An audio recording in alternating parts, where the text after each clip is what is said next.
Hello, Natalie and Henry here from the Vandal Factory podcast with some red hot bonus content. Last night we saw a show at Leeds Playhouse by 20 Stories High, a theatre company based in Liverpool.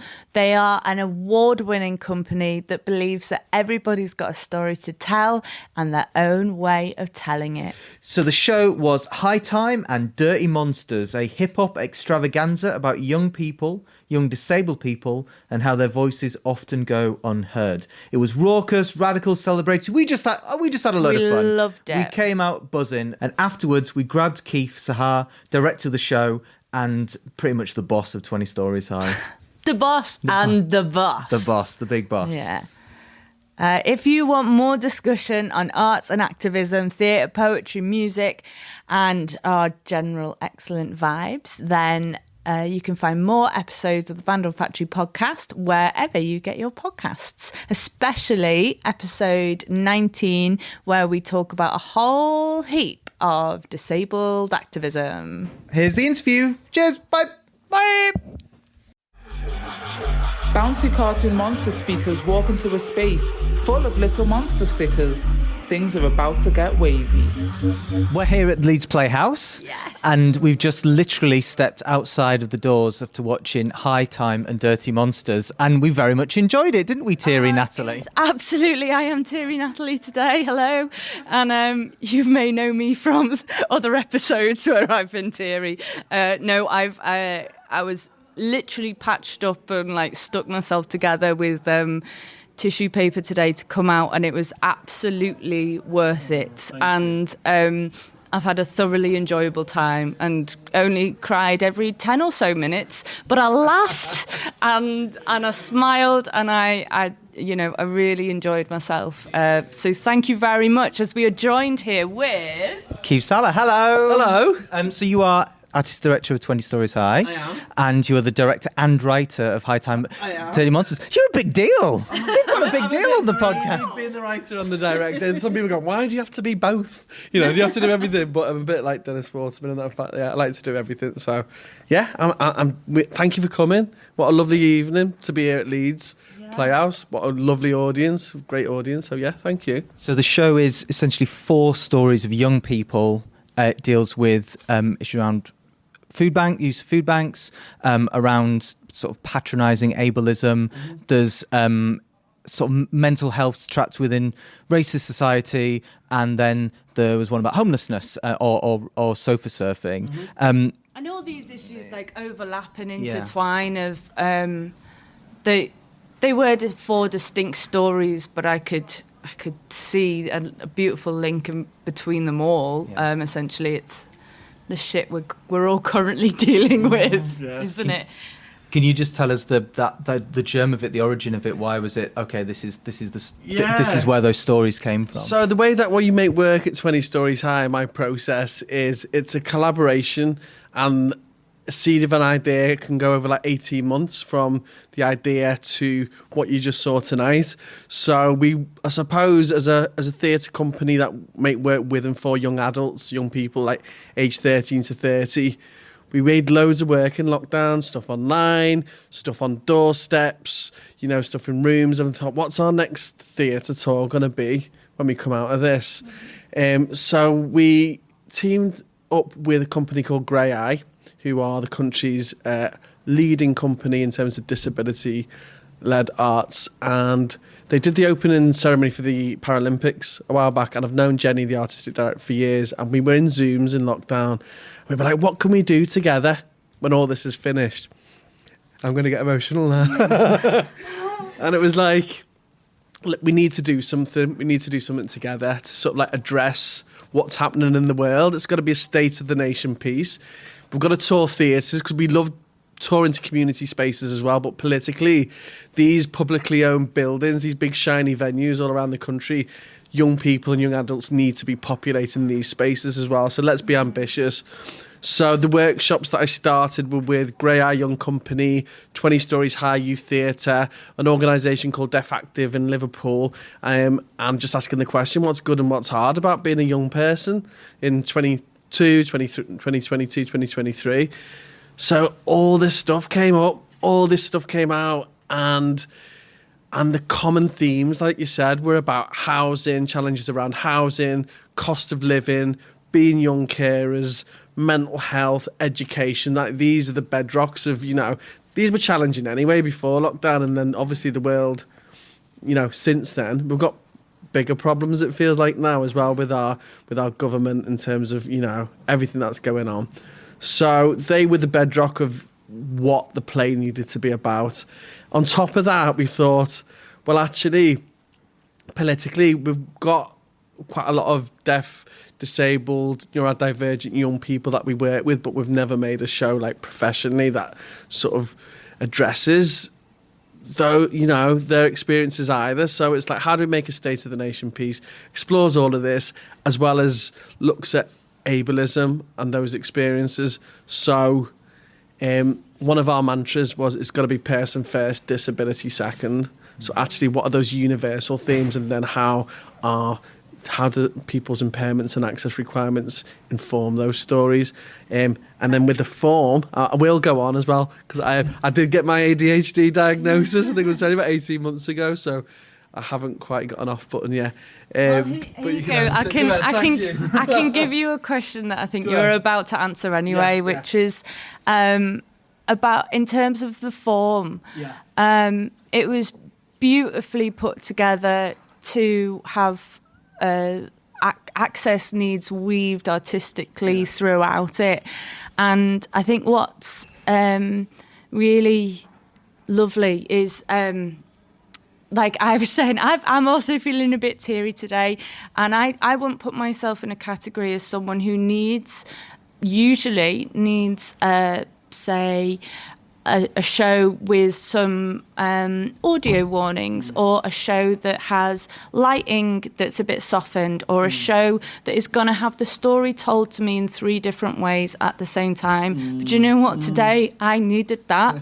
And today I sat there and enjoyed a story being told to me in a way that was interesting, accessible, that was at my level. And it just goes to show, like, you can say it 1,000 times, but everyone experiences disability, or like, if you haven't, you're just not disabled yet, right? Like, it comes to us all at some point. And there's something about integrating different access requirements into the artistry of the show that was fabulously done. So thank you for that. Just to say, some of that is BSL is continuous throughout, but it is the actors swap around it. That there is, we'd call it subtitles on creative captioning. Creative captioning. There were 3 elements of creative access. One was the integrated BSL sign language, and just so you know, like Chandu, who's our amazing performance interpreter,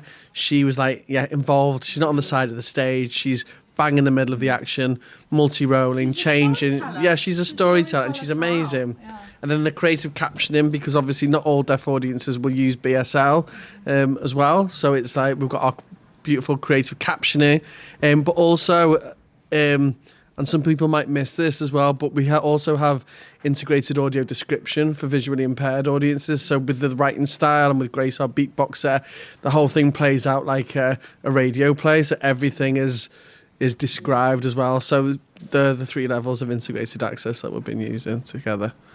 So I'm glad you found that works. I just have a question that I'm interested in audience reaction, because there was in the interval I heard someone go, "Oh, it's quite sweary, isn't it?" Yeah. But also, have you met young people recently? Yeah, or like adults? I think there's a patronise of like, we're going to tell young people stories, so actually you need to be nice and friendly about it. But also, like in the especially disabled young adults. Yes, yeah. Like the first half, like there was, there's a character that uses a food bank, and I was like, oh, this is strongly political. Yeah. The second half has a whole thing around, this is a racist state, and a character going, God, I don't want to be a Tory, which I could feel there was like an audience going, okay, right. Yeah. Was that purposely like sort of easing people in and then hitting them with some politics, or was that just not some politics, like some stronger? I think. He's a Scouser, mate. He doesn't think that's not politics. It's in me blood. It's in me blood. That's not even politics. I didn't even notice that. I just think. I mean. I just want to also highlight that 20 Stories High are one of the few organisations that have actually put a statement out about Palestine at the moment. Yeah. So I just turn to you of going, it just seems like, yeah, it's in the blood, and is these conversations that you have, or is it just, it's so natural, it's just got to be in there? So is that about the swearing or the politics or both? I guess it's about audience reaction, what you want the audience to take. I mean, it's so interesting, isn't it? Because obviously at 20 Stories High, we have a youth theatre, we have a young actors company, we have professional development, and we do professional shows. So we're constantly in and around and working with these young people. So for me, authenticity has got to be important, and I've got to make work that serves myself as an artist as well. But I remember when I was like 15 or 16, I was into Irvine Welsh and reading The Acid House and Train Spotting, and you know, it's like, it's not Tracy Beaker that we're watching. I'm care experienced as well, so it's like the stories that I want to hear and tell are the ones that I want to subvert what people think are stories for young people. So that's, I suppose, in terms of the content. So it's got to be pitched at the, you know, for the young adults that I'm working with, the young people. So no apologies for that, because that's you know, hopefully that's them and that connects.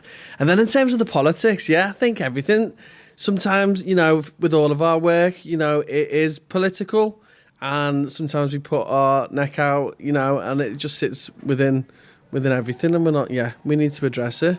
We're not, I think at this moment, just looking at Suella Braverman and what's happening in the news today, hopefully she will go, but it's you know, I think everyone feels like we're living in some surreal Black Mirror multiverse sort of thing, and no one can sort of see how we got here. We often, you know, I was thinking about The Handmaid's Tale. I don't know if anyone's read that or seen that, but there's that, you know, there's a flashback episode where, you know, they talk about the demonstrations, and you sort of saw how they got to that point. And it's just that slow slide. It's getting a bit gloomy now, isn't it? But I think that's why we're political. And at the same time, it's got to be a good night out. Mm-hmm. It's got to be hope. How do you talk about this whilst not making people, you know, lose it? You know, you can hear the people upstairs having a post-show jam now. They're having a party and rapping. So that's well, let's finish off on a hopeful note, saying what track would you like us to play on the podcast, Keith? That was I could have picked loads, but you know what? The one that I love, and we play it right at the end as people, audience are leaving, it's a cover version of Insane in the Membrane, or Insane in the Brain, sorry, by it's Prince Fatty, and it's like, you know, it's a dub one. So if you can play that is just, it makes everybody have that bit of a bounce, and it is crazy at the moment. But you know what? We can still have a laugh, and it's us doing this, people having conversations, playing music together, dancing. You know, that's what's going to get us through. So thank you.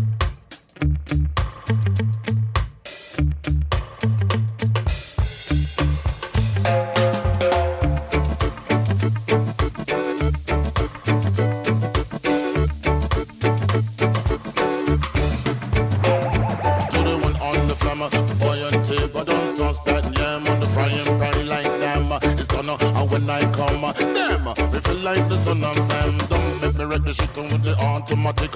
And maybe going like a General Electric. Damn, the lights I'm blinking, I'm thinking is all over when the boat they drinking. Oh, making my mind slow. That's why I don't trouble with the big four. Oh, bro, I got to maintain her. Cause I better like me, you going insane. Insane in the membrane. Insane in the membrane.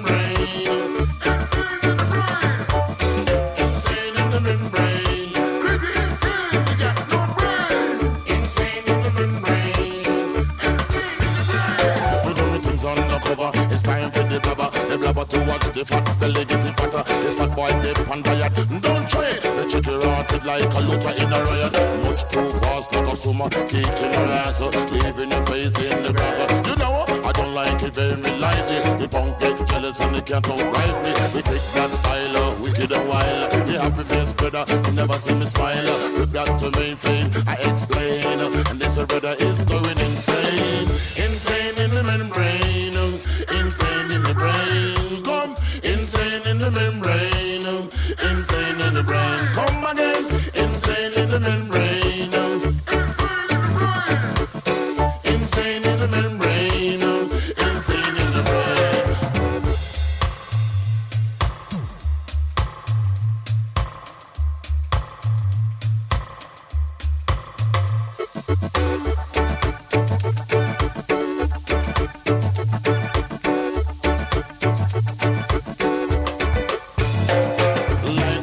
stronger. I play the trumpet, let me hit that bang on the break of something soon. I've got to get my props, cops, come for try to snatch my crops. These pigs want to blow my house down, and the heads on the ground to the next town.